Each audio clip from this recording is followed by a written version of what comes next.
Israel now is a strange partner of the Sunni Arabs against the Shiites and the Iranians.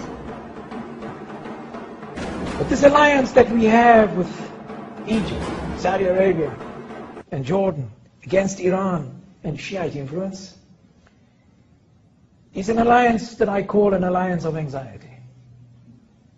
The Saudis, the Egyptians, and the Jordanians are not nearly as confident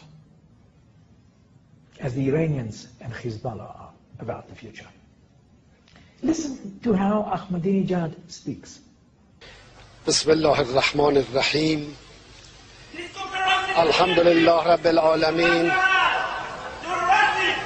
الحمد لله رب العالمین والصلاة والسلام على سيدنا ونبينا محمد وآله الطاهرين وصحبه المنتجبين اللهم عجل لوليك الفرج والعافية والنصر واجعلنا من خير أنصاره وأعوانه والمستشهدين بين يديه.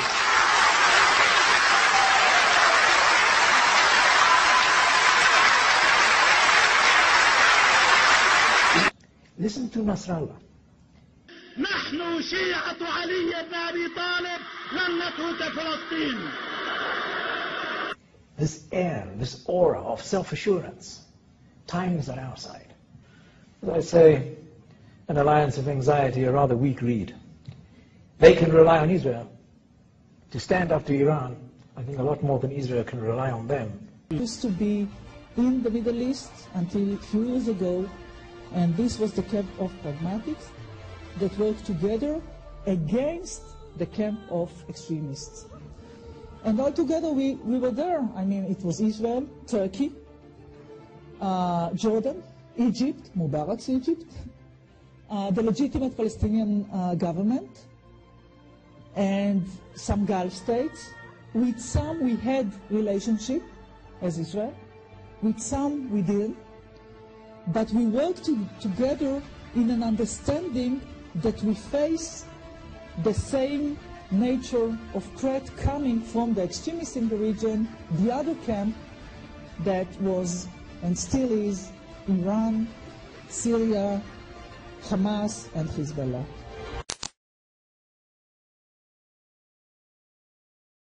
Syria is an opportunity for us because Syria plays an important role in the Middle East, particularly right now. Syria is Iran's only ally in the Arab world.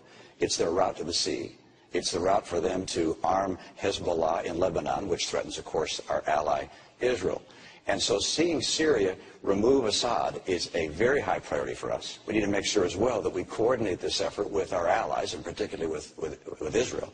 But the Saudis and the Qatari and the Turks are all very concerned about this. They're willing to work with us. We need to have a very effective leadership effort in Syria, making sure that the insurgents there are armed. And so everything we're doing in consultation with our partners in the region, including Israel, which obviously has a huge interest in seeing what happens in Syria, coordinating with Turkey and other countries in the region that have a great interest in this. نظرا لأن السيد تركي الفيصل شك في نزاهتي، فأنا أود أن أقدم له عرضا شديد البساطة. إذا لم يكن هو من اعترض على وجودي هنا معه، فإني أدعوه لمصافحة يد ممدودة. وإذا كان من الصعب عليك المجيء فإني سأنزل إليك، فهل تقبل ذلك؟ ما كان من الأمير الفيصل سوى التوجه لمصافحة أيالون.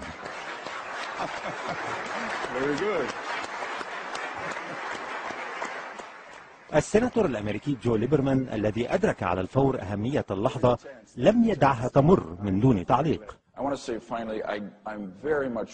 أود القول إنني أقدر بشكل كبير هذه المصافحة التي حدثت للتو. أقدرها باعتباري عضوا في مجلس الشيوخ الأمريكي، ولأن إسرائيل والمملكة السعودية حليفان مهمان ومقربان للغاية من الولايات المتحدة، فإنه يحدوني الأمل في أن تقود هذه المصافحة للمزيد من التفاهم بين هذين الحليفين. الأمير الفيصل وفي جلسة الأسئلة والأجوبة التي تلت المصافحة لم يفته الوقوف أمام الحاضرين والتأكيد على أنه ليس هو الذي اعترض على حضور أيالون، وإن ما حدث كان على الأرجح بسبب سلوك أيالون الفظ مع سفير تركيا لدى إسرائيل. מה היא עמדתכם באשר לסעודיה? האם היחסים שלכם לסעודיה השתפרו, והאם יש שיתוף פעולה בין המדינות? יש לנו הרבה אינטרסים משותפים שאנחנו יכולים לקדם אותם בכלכלה,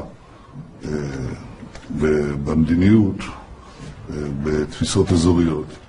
אני גם מאמין שסעודיה רואה כמונו שיש סכנה גדולה מאוד מהתפשטות הטרור על ידי גורמים קיצוניים. ואני מצפה שהמשטר הסעודי, כמו משטרים אחרים, יפעלו נגד כוחות מסוכנים. The problem is not Islam. The problem is tyranny. And if we convince the decent Muslims of the world, the decent people of the world, the people who are in slavery, essentially, including in many of these states, the women, that we are on their side, we will ultimately prevail, just as we did in World Wars I, II, and III, the Cold War. As we do this, let me close with this, we will make people nervous. We will make the Saudi royal family nervous. We will make the Mubarak regime in Egypt nervous. And if we succeed in freeing Iraq and then begin to turn our attention to the Syrias and the Libyas and the other rogue states and exert pressure for them to change, the Saudi royal family and the Mubarak regime will come to us and they'll say, we're very, very nervous. And our response should be good. We want you nervous. We want you to realize that now, for the fourth time in 100 years, this country and its allies, its democratic allies, are on the march. We are going to win, and we're going to win because we are on the side of those whom these regimes most fear, their own people.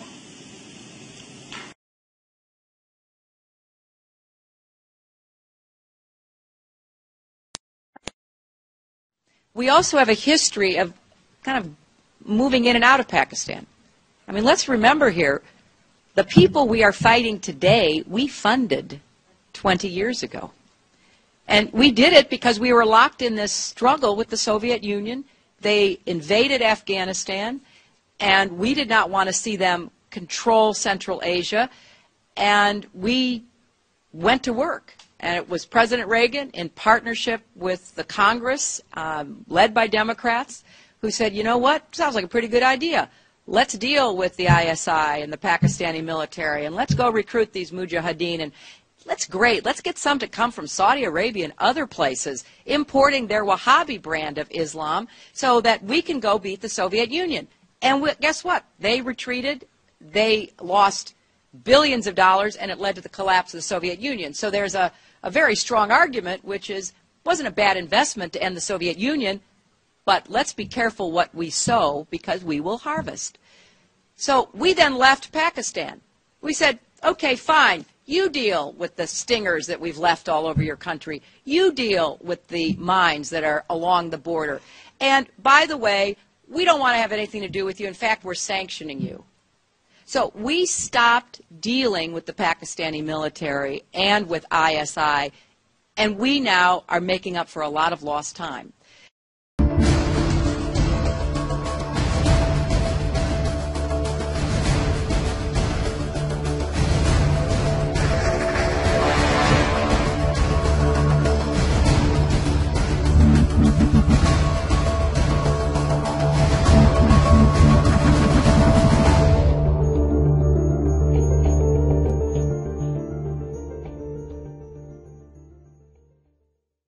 How many of you have children or are enough of a child that you might have read J.K. Rowling's Harry Potter series?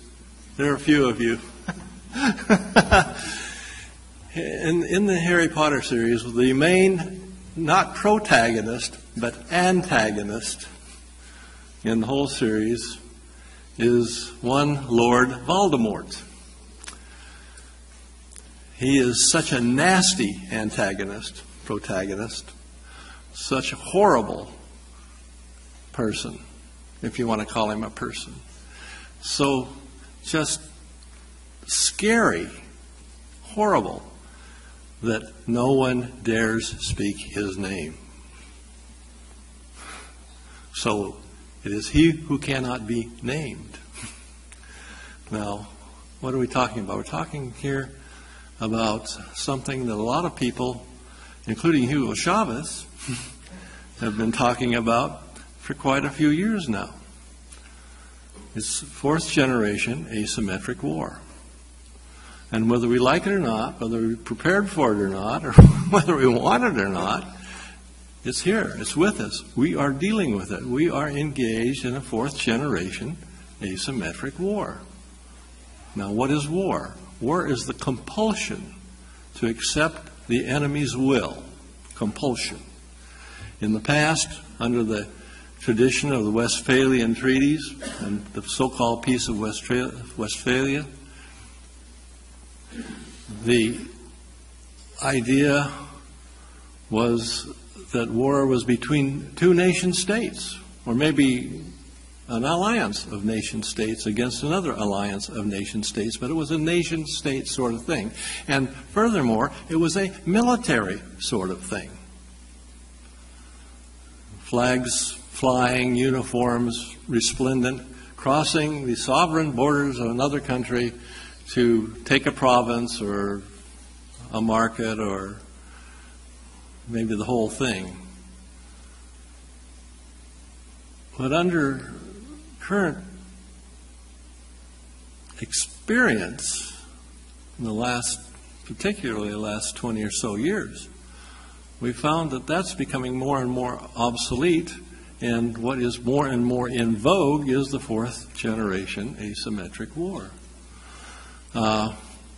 We do not want to admit, apparently, that we are engaged in such a war, and when we don't do that, we don't have to worry about, do we? But don't we? Yes. Yes, we do, indeed. And the charge that Mr. Chavez gave to the officer corps in 2005 at the military academy in Caracas, when he charged every member of the officer corps in Venezuela to learn fourth generation asymmetric war and develop doctrine to deal with it. We are still stuck with Westphalia, pretty much, in our own thinking. And when we talk about defense, we talk about the uniformed forces crossing a sovereign border. But today, that's not happening. The last big confrontation of that nature, in Latin America anyway, took place when? Arturo? War of the Pacific, right? That was 100 years ago. But we have been engaged, whether we want to admit it or not, whether we like it or not, in a problem of fourth generation asymmetric war. What's the objective of fourth generation asymmetric war? It's not to crush another military organization or to destroy a nation's capability of fielding a military force abroad. The objective is to wear down, slowly but surely, the will of the targeted country for the purposes of, say that again? Gaining influence. And eventually, beyond gaining influence, and probably more, not just eventually, but in reality, the real objective is to compel that enemy to your will. And whether that type of war is as bloody as traditional shock and awe or whatever, whether it's not as bloody as the World War II was, or Korean War was, or some of the other wars that we've all been engaged in were, the fact is that compulsion whether it's more benign or not, is still compulsion. And something we ought to give some thought to. Now then, our objective is to control or strangely come to the point of influencing another enemy or entity to your will. The common denominator in all this is a thing we call destabilization. We don't run uniformed forces across borders anymore, or not very often anymore anyway. And military forces are not uniformed. They're not all male. They're also female. They're not all adult. They're also children. And we've got to understand these things, and we've got to deal with them. And the only way we can deal with them effectively is because, since they are transnational problems, what kind of solutions do we need? Ta-da! Transnational solutions. And Ambassador Einaudi has suggested not only that we go that direction, but we take another step further. We have to use brain power. Brain power is the main weapon in this context. Brain power. Smart power. It's not firepower. What took down the Berlin Wall? Tanks, artillery, airplanes? No, the German Deutschmark. Ta-da!